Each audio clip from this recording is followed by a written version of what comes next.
sobre a paternidade aqui. E uma coisa linda é que só os pais podem dar destino para os filhos.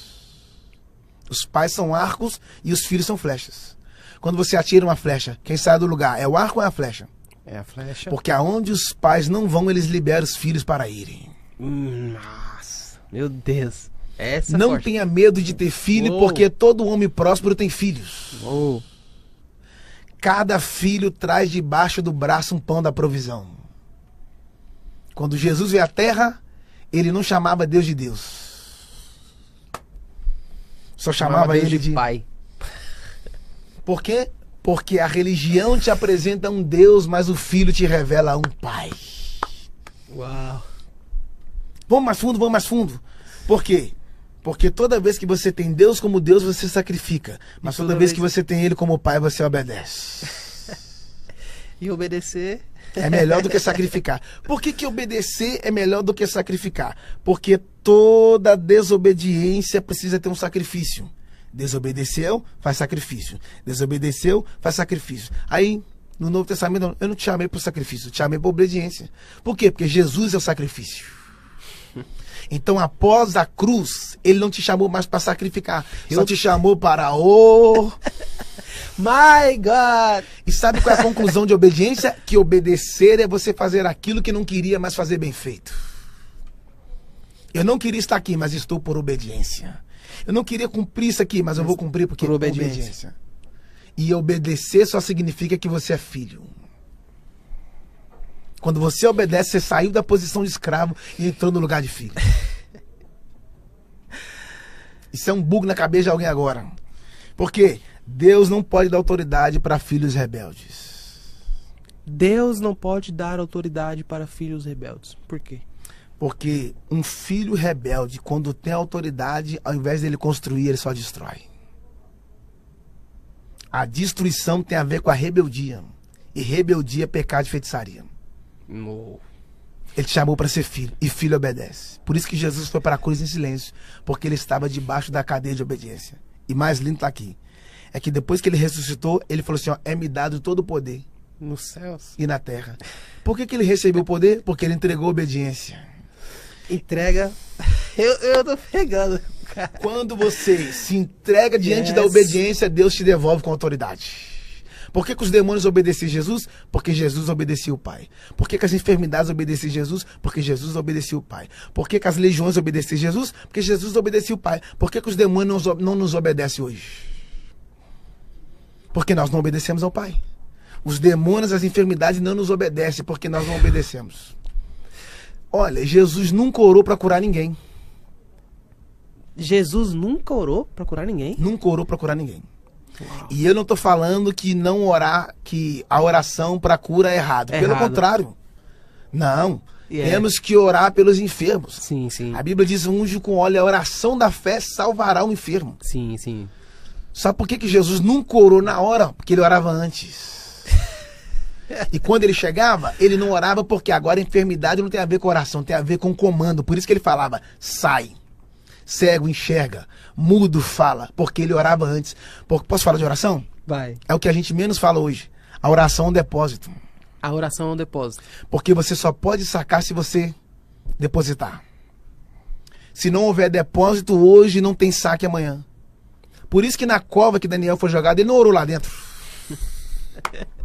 Ele orava antes. Você tá aí, mano? Daniel orava... você não quer falar comigo? My God, ele orava antes. É uma vida de oração. Você tá aí, mano? Quando o Daniel foi jogado na cova, ele não ficou com medo dos leões, não. Foi os leões que ficou com medo dele. Tem até uma história, né? Que os leões estavam acostumados. Que os leões encontravam... Tem uma história assim. Os leões estavam lendo a Bíblia dos leões. Já ouviu falar da Bíblia dos leões? A Bíblia dos leões. Os leões estavam lendo. E aí eles estavam vendo a história dos homens. E aí um leão velho, lá no fundo da jaula, foi dar uma tossida. Que eles falam, o leão é o animal mais forte. Todo mundo que vê o leão corre. Todo mundo que encontra com o leão foge. Aí o leão mais antigo vira e falou, vocês nunca ouviram falar da Bíblia dos leões? Aí os leões na frente. Não. Conta-se uma história que um jovem judeu encontrou com um dos nossos, que era leão. Sabe o que ele fez? Foi lá e matou o leão, rasgou o leão como se rasga um cabrito. Os leões. Sério? É. E não acabou, não. Essa mesma Bíblia conta a história de um menino que pastoreava as ovelhas do pai, e um dos nossos leões foi até ele. Sabe o que ele fez? Pegou o leão e matou o leão. O urso veio, ele foi lá e matou o urso. Os leões já ficaram preocupados. Aí ele falou, o leão velho virou e falou assim, ó, e se prepara que eles vão jogar mais um judeu aqui na cova. Os leões começaram a orar, Deus foi, mandou um anjo e livrou os leões de Daniel. Inverteu. Inverteu. Por quê? Sansão encontrou com o leão, teve que matar. Sim. Davi encontrou com o leão, teve que matar. O Daniel foi jogado numa cova cheia de leões e não precisou matar. Só precisou orar. Porque vai ter guerras que você vence lutando, mas vai ter batalhas que você só vence orando. Você está lutando à toa, vai para oração. Que isso aí não vai resolver na caneta, mas no joelho, quando o seu joelho toca o chão, o seu coração toca os céus. O que eu vou falar que agora eu nunca falei. Quando Pedro foi preso em Atos 12, a igreja foi orar. Sim. Enquanto a igreja está orando, sabe o que Pedro está fazendo? Pedro está dormindo. O texto diz que ele está algemado, mas está dormindo. O texto diz que tem algema do lado, algema do outro, mas ele continua dormindo. Porque as algemas roubou o seu movimento, mas não tirou o seu sono.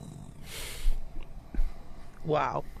Tá preso, mas está descansando. Está descansando. E dá para ir mais fundo em cima dessa palavra aí. O Pedro saiu da cadeia sem fazer nada.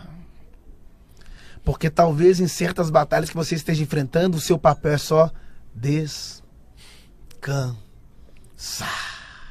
Porque quem ora confia e quem confia descansa. A te pergunta é, por que o Pedro dormiu? Por que o Pedro dormiu? Por dois motivos. Primeiro que lá no barco de Marcos 4, o barco está quase virando de cabeça para baixo, vendaval para lá para cá, ventania de lá para cá. Quando eles olharam para Jesus, Jesus estava fazendo o quê? Dormindo. Descansando. Aí ele aprendeu com o mestre. Se ele dorme no meio das aflições, nem eu que vou ficar acordado. E segundo, a Bíblia diz que Deus dá bênção aos seus amados enquanto dorme. Enquanto você está dormindo, Deus está trabalhando. Agora, engraçado, o Pedro está dormindo. Era para ele estar aflito, né? Era para ele estar preocupado. Agoniado, apavorado. E detalhe, Pilatos falou assim, ó, depois da Páscoa a gente apresenta ao povo. E a voz do povo não é a voz de Deus. A voz do povo não é a voz de Deus. Não é, porque o povo falou assim, ó, solta Barrabás. E prende Jesus. E crucifica Jesus. Porque a voz do povo não é a voz de Deus. Porque Deus nunca vai falar segundo a sua fala. Mas você pode falar segundo a fala de Deus. Porque se Deus falar segundo a sua fala, você tem que sustentar o que ele vai falar. Agora, se você falar segundo a fala de Deus, ele sustenta o que você fala. Ele sustenta. Elias é uma prova disso. My God! Ele fala assim, ó, eu estou diante da face do Senhor. Então, segundo a minha palavra, não chove. Porque ele estava diante de Deus. E tem gente que está diante dos homens e quer comprometer Deus em cima disso. E não choveu. O anjo apareceu de madrugada lá, mano. O Pedro estava dormindo. A igreja está orando.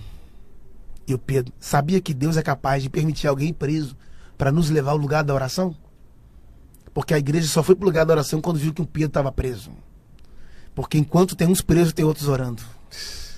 My God. A igreja não tinha acesso ao Pedro, mas tinha acesso a Deus. Quando a oração subiu, o anjo desceu. E sabe o que é o mais lindo? É que o anjo tocou do lado. Eu preciso falar isso. O anjo tocou do lado dele.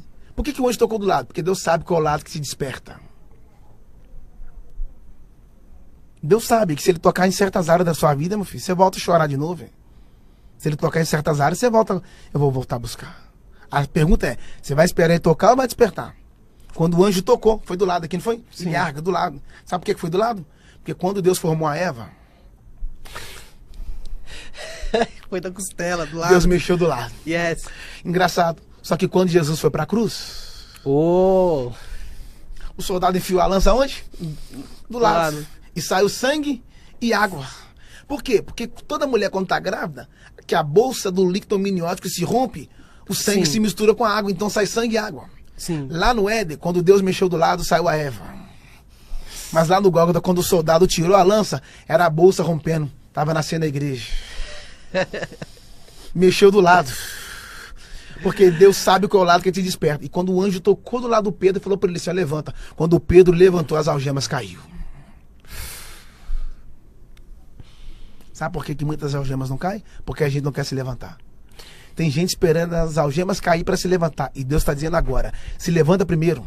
Se levanta primeiro. Porque quando você se levantar, aquilo que te prende cairá.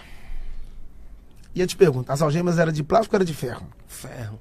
Ele não estava preso? Sim. Tinha um monte de guarda lá. A pergunta é, se as algemas eram de ferro, os guardas não ouviram?